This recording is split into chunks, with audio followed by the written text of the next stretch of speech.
नमस्कार मंडळी, good morning. तर आजचा विषय आहे बघा, तुम्ही पुढे तुम्हाला कळेलच काय विषय आहे तो. लोक मोठमोठ्या फाईल्समध्ये घराचं ड्रॉइंग करतात आणि आम्ही वहीवरच, पैसे नसल्यामुळे नाही तर जबाबदाऱ्या जास्त असल्यामुळे. आज मुलाचं शिक्षण, उद्या घर, परवा काहीतरी एमर्जन्सी म्हणून घर सध्या वहीवरच आहे, पण स्वप्न मात्र डोक्यात पक्का आहे.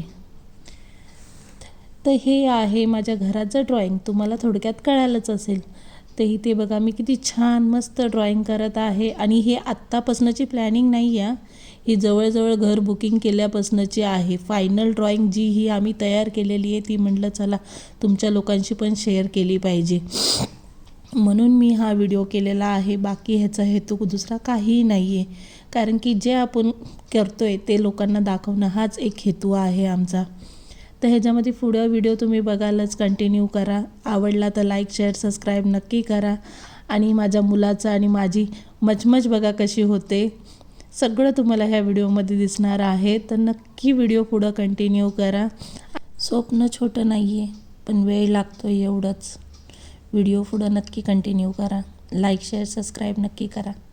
हॉल, किचन, इथून एंट्री किचनला, हॉलमधून एंट्री बेडरूमला, ह्या बेडरूमची एंट्री इथून, विंडो इथं, हॉलची विंडो इथं, किचनची विंडो इथं, एल टाईपमध्ये किचन, बाथरूम कॉमन, मागं खिडकी आणि ह्या बेडरूमची खिडकी मागे. कॉर्नर पीस असल्यामुळं आम्हाला इकडे हॉल घ्यायचा की इकडे बेडरूम हे कळत नव्हतं, पण नंतर विचार केला खिडकीला उजेड वगैरे म्हणून आम्ही हॉल किचन ह्या साईडला घेतला कॉर्नरला आणि बेडरूम आत घेतले.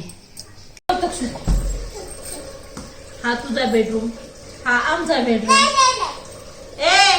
हा बघ, हा हॉल, हा पप्पाचा आणि माझा बेडरूम.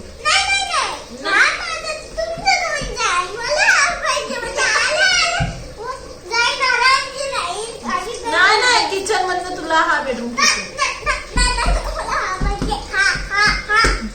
बरं ठीक आहे.